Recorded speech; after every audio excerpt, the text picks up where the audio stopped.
আপনারা জানেন একটা 7 বছরের শিশু যে কোরআনে হাফেজ হয় 6666 ধারা মুখস্থ করে, আর তুমি সংবিধানের 2টা ধারা মুখস্থ করে মানুষকে শোনাও। এতে বাহাদুরির কিছু নাই, এত বাহাদুরির কিছু নাই। 7 বছরের বাচ্চা 6666টা ধারা বলতে পারে। আপনারা ভালো হয়ে যান, সময় আছে, ভালো হয়ে যান, না হলে আপনাদের পতনের ডাক এই রংপুরের জেলা স্কুলের মাঠ থেকে দেওয়া হবে ইনশাআল্লাহ। তাকে পরিষ্কার বলে দেবার চাই, বিরোধী দলের আমরা তৈরি করেছি, বিরোধী দল 18 কোটি মানুষের দল, তোমরা সরকারি দল, তোমরা 18 কোটি সব মানুষের দল। তোমাদের সাথে আমাদের কোনো বিরোধ নেই, আপনাদের সাথেও আমাদের কোনো বিরোধ নেই।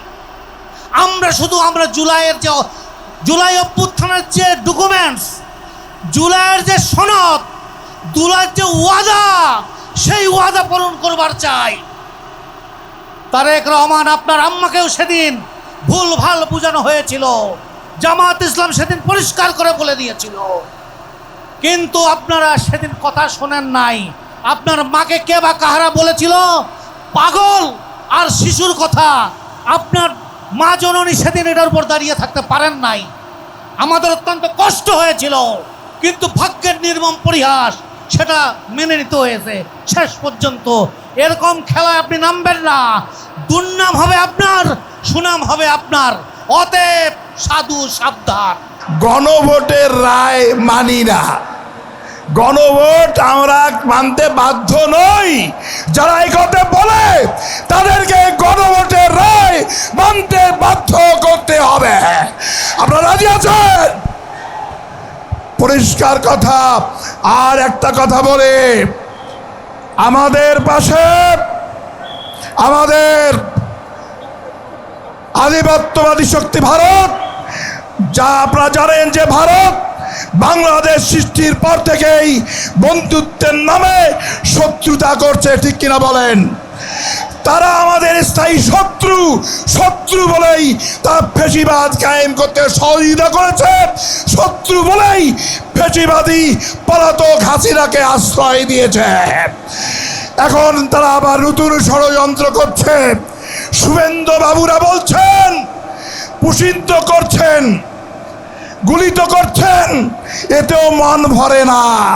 তারা চায় রংপুরকে গ্রাস করতে। আপনারা কি রাজি আছেন?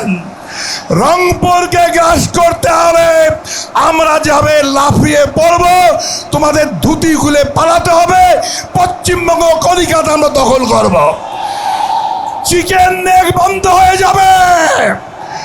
7টি রাজ্যে আন্দোলন করে স্বাধীনতাকামীরা তোমাদের থেকে বিচ্ছিন্ন হয়ে যাবে, ভারত ভেঙে টুকরা টুকরা হয়ে যাবে।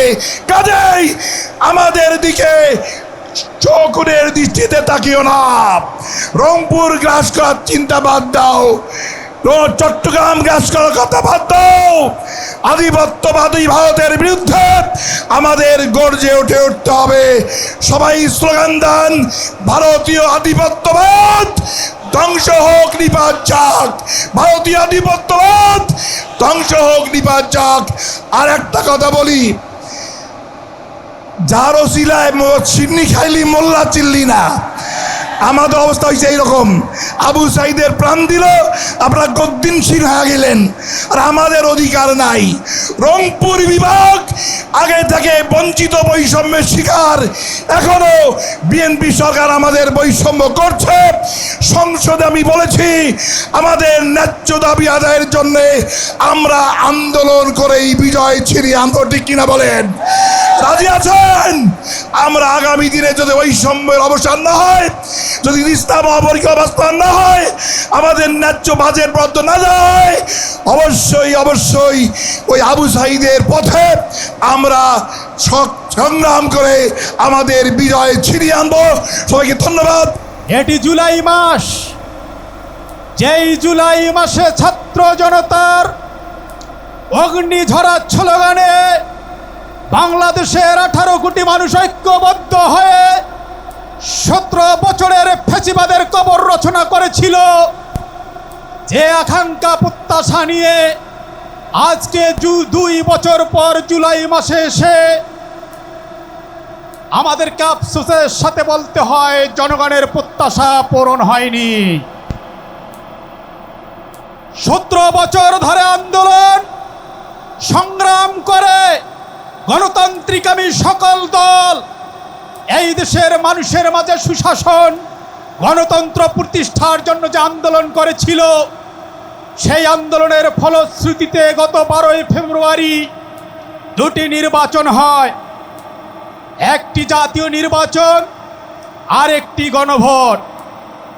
পরিতাপের বিষয়, জাতীয় নির্বাচনের ফলাফল মেনে সরকার গঠন করা হলো, কিন্তু গণভোটের 70% মানুষের রায়কে নিয়ে তামাশা করা হচ্ছে। একই গর্ভে দুটি সন্তান, ওরসজাত দুইটি সন্তান জন্ম নিল, একটির স্বীকৃতি দেওয়া হলো, আর একটি স্বীকৃতি নিয়ে টালবাহানা চলছে।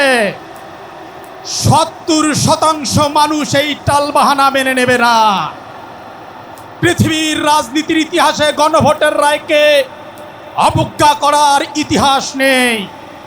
এই প্রথম বাংলাদেশের যেই সরকার দেশ পরিচালনা করছে, তারা সংবিধানের নানা ব্যাকরণ জাতির সামনে তুলে ধরে গণভোটকে অবজ্ঞা করার ষড়যন্ত্রে লিপ্ত। আমরা স্পষ্ট ভাষায় বলে দিতে চাই, বর্তমান বিএনপি সরকার যদি এই গণভোটের রায়কে মেনে না নেয়, আগামী শতকের পর শতক বিএনপিকে আফসোস করতে হবে। এজন্য সারা বাংলাদেশে মানুষের একটাই দাবি, গণভোটের রায়কে মেনে নিতে হবে। তৃতীয়ত, তিস্তা মহাপরিকল্পনার ব্যাপারে আমরা পার্লামেন্টে বলেছি, মাননীয় প্রধানমন্ত্রী পাশের মাঠে এসে তিনি জাতির সামনে ওয়াদা করেছিলেন, গণভোটের রায়ের পক্ষে ভোট চেয়েছিলেন। আজকে তিনি যদি গণভোটকে না মানেন, তাহলে এটা দুঃখজনক। দ্বিতীয়ত, উনি ভার্চুয়ালি তিস্তা পারে লাখো মানুষের সামনে ভার্চুয়ালি যুক্ত হয়ে উনি বলেছিলেন, আমার দল যদি ক্ষমতায় যায় তিস্তা মহাপরিকল্পনা অগ্রাধিকার পাবে, কিন্তু সেটি অগ্রাধিকার পায়নি। তবে আশার আলো, সংসদে উনি বলেছেন যে কোনো মূল্যে তিস্তা মহাপরিকল্পনা বাস্তবায়ন করবেন। ওনার বডি ল্যাঙ্গুয়েজ দেখে মনে হয় উনি ঠিক আছেন, কিন্তু কোনো একটা চক্রের মার পেঁচে তিস্তা মহাপরিকল্পনা বারবার পিছিয়ে যাচ্ছে। আমরা এই মহাসমাবেশ থেকে আহ্বান জানাই, সকল ষড়যন্ত্র নস্যাৎ করে আপনি যে কোনো মূল্যে তিস্তা মহাপরিকল্পনা বাস্তবায়ন করবেন। রংপুরবাসী যে কোনো মূল্যে আপনার পাশে থাকবে। সকলকে ধন্যবাদ।